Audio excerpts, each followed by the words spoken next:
PM Modi ने करीब 10 साल पहले वाराणसी से कुछ इस अंदाज में नाता जोड़ा था। कण कण शंकर वाली काशी में प्रधानमंत्री ने शिव और गंगा से जो नाता जोड़ा, वो गंगा की तरह अविरल चलता जा रहा है।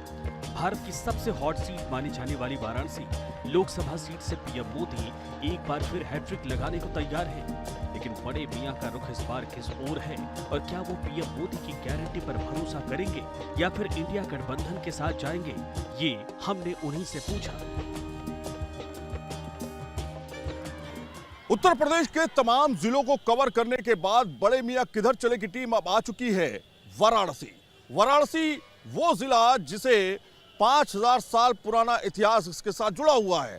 वाराणसी जिसे हम मंदिरों का शहर भी कहते हैं। वाराणसी जहां पे बड़ी संख्या में मुस्लिम आबादी भी रहती है। कहा जाता है कि आंकड़े अगर देखें तो 6 लाख से ज्यादा आबादी यहां पर मुस्लिमों की है। तो चलिए शुरुआत करते हैं वाराणसी से। बड़े मियां किधर चले। अच्छा ये बताइए कि आप लोग यहाँ रहते हैं, काम क्या करते हैं आप लोग? जी हम लोग ये सैलून का काम लोग करते हैं। और हम लोग का बहुत अच्छा खासा इस वक्त जीवन मोदी के कार्यकाल में हो रहा है। अरे क्या बात कर रहे हैं, मोदी के कार्यकाल में हो रहा है? क्या दे दिया मोदी जी ने? आवास दिए, पानी दिए हैं। मोदी जी का स्वागत करेंगे? स्वागत तो किया है आप लोगों ने यहाँ?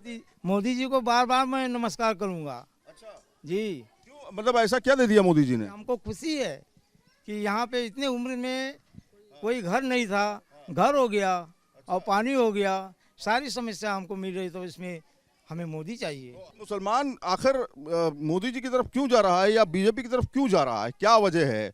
क्या आप लोग को सुख सुविधाएं मिली हैं? कोई गुंडागिरी नहीं हो रहा है, सब मिल के खा रहे हैं। लड़की बहनें जब जा रही हैं आ रही हैं, कोई प्रॉब्लम नहीं है। अच्छा बताइए क्या लग रहा है, आप किसकी तरफ हैं? आप तो गठबंधन की तरफ जा रहे हैं शायद, हैं अजय जी के पास है? नहीं, हम तो मोदी जी के साथ हैं। हम लोग को बड़ी व्यवस्था, हर चीज की व्यवस्था, कोई दिक्कत परेशानी नहीं है। मोदी जी इस बार तीसरी बार लड़ रहे हैं। बिजी होंगे भाई, बेशक बिजी होंगे, क्योंकि हम लोग का बहुत काम किए हैं। क्या क्या मिल गया आपको? अरे हम लोग को खपड़ा का मकान था, हम लोग को पक्का हो गया। अच्छा हम लोग खेत में जाकर जा रहे थे, हम लोग को सीवर लाइन, सब पानी, सब व्यवस्था मिल गई। इससे बढ़िया हम लोग क्या लेंगे? ये गांव खुशहाल हो गया क्या? बिल्कुल खुशहाल हो गया। महिलाएं क्या सोच रही, मुस्लिम महिलाएं क्या सोच रही हैं? इस बार चुनाव में वोट डालने तो जाएंगी ना? हाँ। तो क्या सोच रही हैं? क्या मोदी जी को जिताना है हम लोग। मोदी जी को जिताना सब कह रहे हैं कि ऐसा तो नहीं, सब पार्टी ज्वाइन कर ली है? नहीं भैया, ऐसा क्यों कहेंगे? जब हम लोगों को सारी सुविधा मिल रही तो ऐसा क्यों कहेंगे हम लोगों? अच्छा हम लोगों का एकदम अच्छे से हम लोग रह रहे हैं, एकदम बढ़िया से। हम लोगों का राशन कार्ड है, पानी है, सारी चीज है, तो हम लोग क्यों ऐसा कहेंगे? विकास के नाम पर वोट होगा या राजनीति या फिर धर्म या फिर जाति या फिर सीए, एनआरसी, यूसीसी या फिर मंदिर मस्जिद? नहीं, विकास के नाम पर। क्या विकास होना है? हमारे गांव में जो सीवर जैसे इस समय है, पानी बहाने के लिए वो बहे, और उसके बाद सफाई, लाइट, बत्ती सब है। अब इसी समय हुआ ही नहीं कि नहीं, पहले से ना मोदी जी के समय। अब मोदी जी के समय एक चीज यह है कि गुंडागर्दी नहीं है। वाराणसी लोकसभा सीट पर पीएम मोदी को चुनौती देने के लिए कांग्रेस ने फिर से अजय राय को मैदान में उतारा है। तो वहीं अखिल भारतीय हिंदू महासभा की ओर से किन्नर समाज की वाराणसी महामंडलेश्वर हिमांगी सखी को मैदान में उतारा गया है।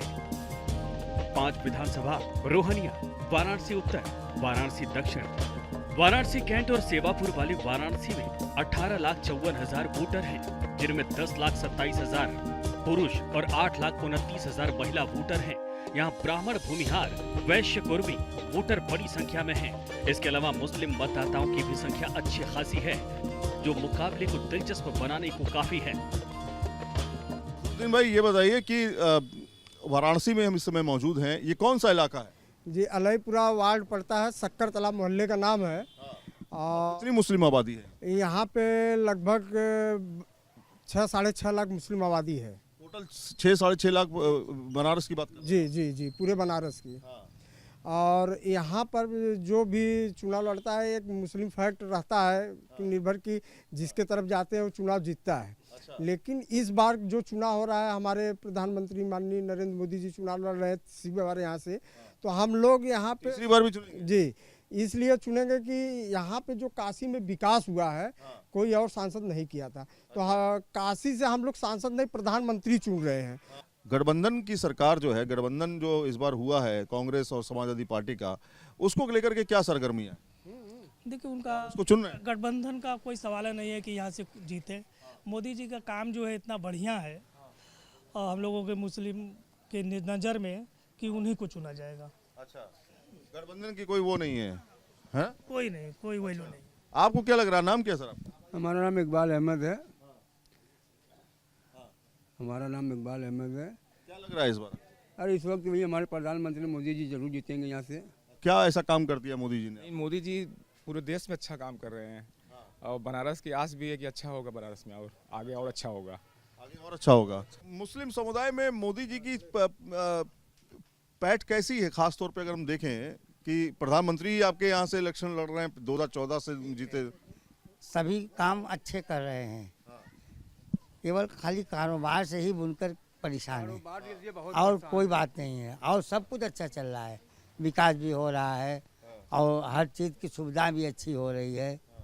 केवल खाली बुनकर के कारोबार की ही दिक्कत चल रही है। इस बार प्रधानमंत्री रिकॉर्ड मतों से यहाँ से जीतेंगे मोदी जी, और बहुत बहुत अच्छे वोटों से। इस बार यहाँ से करीब करीब 60% मुसलमान वोट करने जा रहे हैं भाजपा को। बनारस से 60% मुसलमान वोट करेंगे इस बार। मतलब लगभग 3 लाख से ज्यादा वोट कर देंगे जी, इस बार 3 लाख से ऊपर वोट मुसलमान यहाँ करने जा रहे हैं। क्या प्रधानमंत्री मोदी खुद ही प्रधानमंत्री बनेंगे, इसलिए मुसलमानों को लग रहा है कि हमारा फायदा होगा? हैं, प्रधानमंत्री खुद ही अगर लड़ रहे हैं इसलिए मोदी प्रधानमंत्री बन रहे हैं, उम्मीद है कि वही बनेंगे और हम लोग तो उन्हीं को जिताएंगे। आध्यात्मिक नगरी वाराणसी को काशी भी कहा जाता है। गंगा नदी के तट पर बसे इस शहर का बड़ा धार्मिक महत्व है। हिंदुओं के साथ साथ बनारस बौद्ध और जैन धर्मों का भी एक तीर्थ स्थल है। इस शहर का राजनीतिक इतिहास देखें तो 2009 से इस सीट पर भारतीय जनता पार्टी का दबदबा है।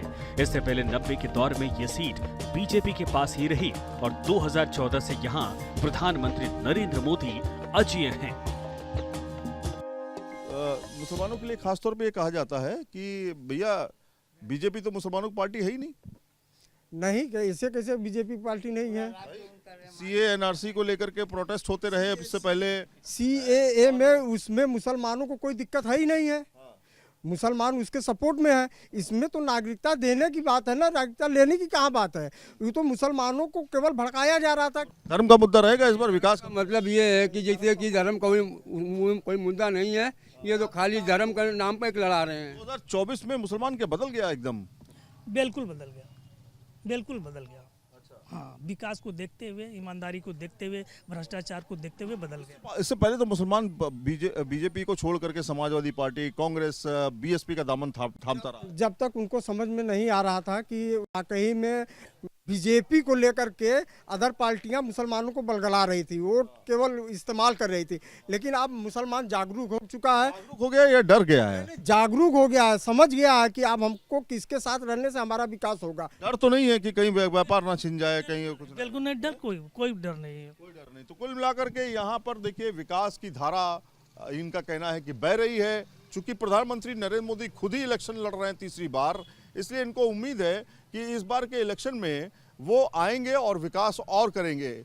इससे पहले की सरकारों ने विकास किया या नहीं किया, ये तो इनका मत है कि इससे पहले की सरकारों में विकास नहीं हुआ इस क्षेत्र में, क्योंकि लंबे समय तक यहाँ पे चूंकि बीजेपी रही है, 2009 से लगातार वो जीतती आई है। और अगर देखें, अगर 1952 के बाद के समीकरण देखें तो खासतौर पे 7 बार बीजेपी ने यहाँ पे बाजी मारी है और 7 बार कांग्रेस भी रही है।